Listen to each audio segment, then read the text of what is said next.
টাকাগুলো বারবার গুনলে কি বাড়বে? আর কি বুঝবে, আমি মরছি আমার চিন্তায়, একটা টাকা পয়সা নেই, এই মাসটা যে কি করে চলবে। ঠিক আছে, এই মাসটা না হয় পান্তা ভাত খেয়ে কাটিয়ে দেবো। আমরা না হয় পান্তা ভাত খেয়ে নেবো, কিন্তু তোমার ছেলে মাছ মাংস না হলে তো মুখে ভাতই উঠে না। আহা, তুমি রাগ করছো কেন? ও তো একটু বড় হয়েছে, ওকে বললে ও ঠিক বুঝবে।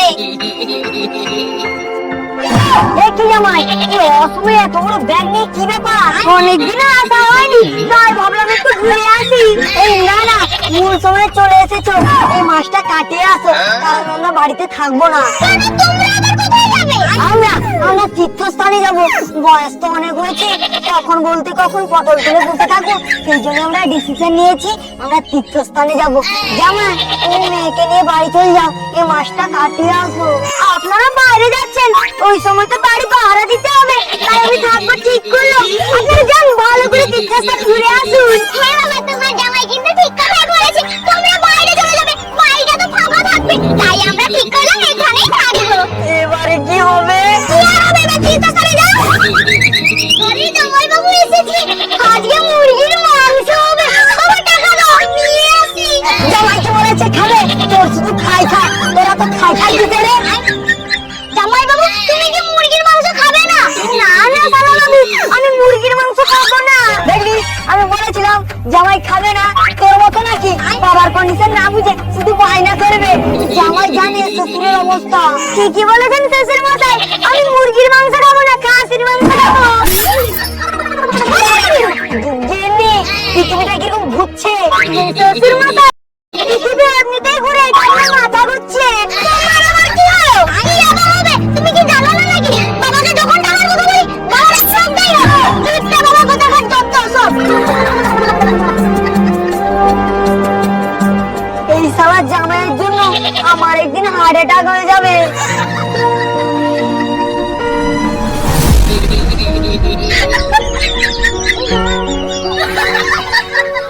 তুমি আমাকে ঠিক কতটা ভালোবাসো ভগবান? ভালোবাসা কি দাঁড়ি পাল্লাতে ওজন করা যায় যে কতটা ভালোবাসি বলতে পারবো? তুমি আমাকে কতটা ভালোবাসো বলতে পারবে না? তুমি আমাকে আদৌ ভালোবাসো তো? ভালোবাসি না আবার, এই গাছ সাক্ষী আছে, এখানে রক্ত খাওয়া টিবু টিবু মশাগুলো সাক্ষী আছে, ফলের পাল থেকে বেঁচে থাকবির গন্ধ সাক্ষী আছে। আমি তোমাকে অনেক অনেক অনেক ভালোবাসি। এদেরকে সাক্ষী রেখে কি হবে? তুমি আমাকে ছেড়ে চলে গেলে ওরা কি আমার সাথ দেবে? নাকি রেজিস্ট্রি ম্যারেজ অফিসে গিয়ে তোমার বদলে সই করে দিয়ে আসবে? ওই দেখো, ওরাই তো আমাদের দেখে এইখানে বসে বসে প্রেম করতে। আস্তে আস্তে আমাদের পাড়াটা যেন প্রেমের নগর হয়ে উঠেছে।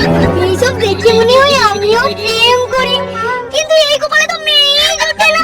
না, এবারে মেয়ে দেখলে প্রপোজ করে দিতে হবে, না হলে যৌবনটা নষ্ট হয়ে যাবে গেম খেলে খেলে। এবারে অন্য গেম খেলতে হবে। এই দাঁড়াও দাঁড়াও, তোমরা কি সিঙ্গেল? দেখি দেখি, ছেলেটা সাহস দেখি। সাহসের কি আছে? তোমাদের দুজনকে উপরে অফার দিলাম, তোমাদের দুজনের মধ্যে কেউ আমার সঙ্গে প্রেম করতে পারে।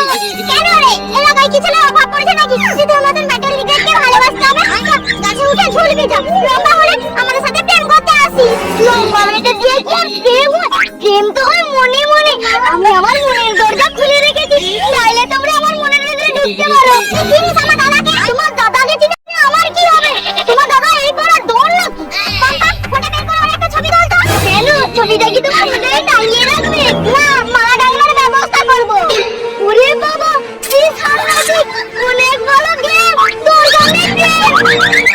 আর তুই একেবারে, এই তুই ছবিটা তুলেছিস তো? হ্যাঁ, তুলে নিয়েছি, বাড়ি গিয়ে তোকে পাঠিয়ে দেবো। আর হ্যাঁ, আমি ওই ছেলেটাকে চিনি। ঠিক আছে, চল এখন। আচ্ছা চল।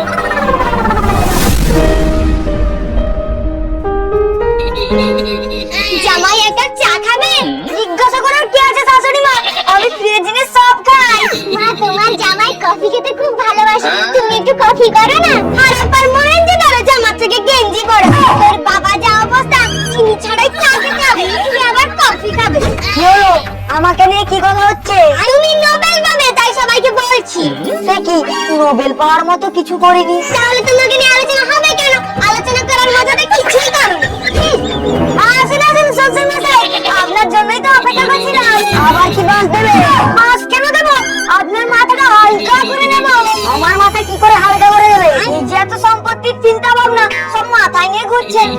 আমি বলছিলাম সালা বাবুকে আর আমাকে যদি সম্পত্তিটা ভাগাভাগি করে দিতেন তাহলে এত চিন্তা নিয়ে আর ঘুরতে হতো না।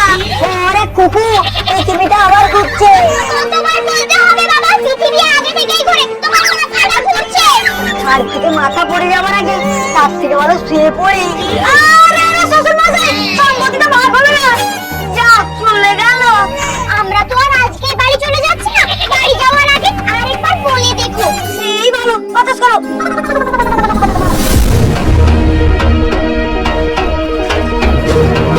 দাদা, এই না, কি হয়েছে? রাস্তাটা খুঁজছো কেন? জানো না, রাস্তায় একটা ছেলে আমাকে প্রপোজ করেছে। আমার বোনকে প্রপোজ করা? আর অত বড় মুখের কথা? চল চল। হ্যাঁ, চলো।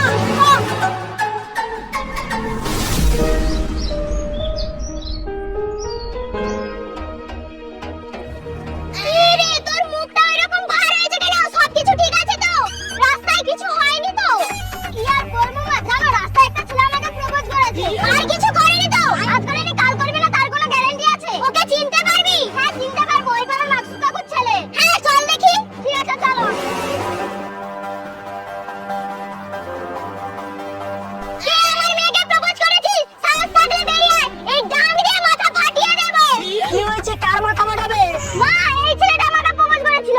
না না, আমার ভাই এসব কাজ করতেই পারে না। আমি কি তাহলে মিথ্যা কথা বলছি? এই যা শুনুন, আমাদের বাড়ি ঝাড়া রাখবে, দরকার হলে আপনি আপনার বাগানে তালা লাগিয়ে রাখুন।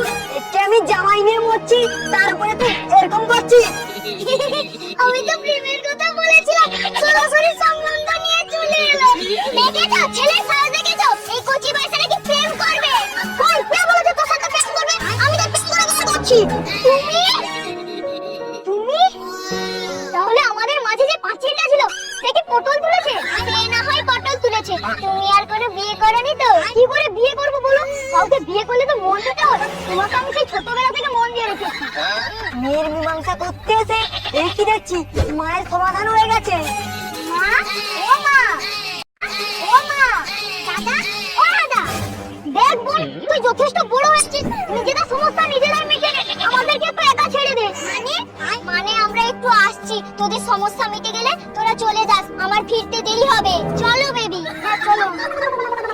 সমস্যা পড়লো কি আর সমাধান হলো কার? একেই বলে কপাল। তোমাদের গার্জিয়ান তো নিজেরাই সেটেলমেন্ট করে নিল, তোমরা কি করবে কিছু ঠিক করলে? সতীন হবে না নিজেরাই ঠিক করবে কে যাবে আর কে থাকবে? আরে কোথায় যাচ্ছ? যা, চলে গেল। যেখানে খুশি যা, তোর তাতে কি? সারা দিন রাত গেম খেলবে আর তার বউকে আমাকে খাওয়াতে হবে। আবার একটাতে হয় না, দুটো করে সময়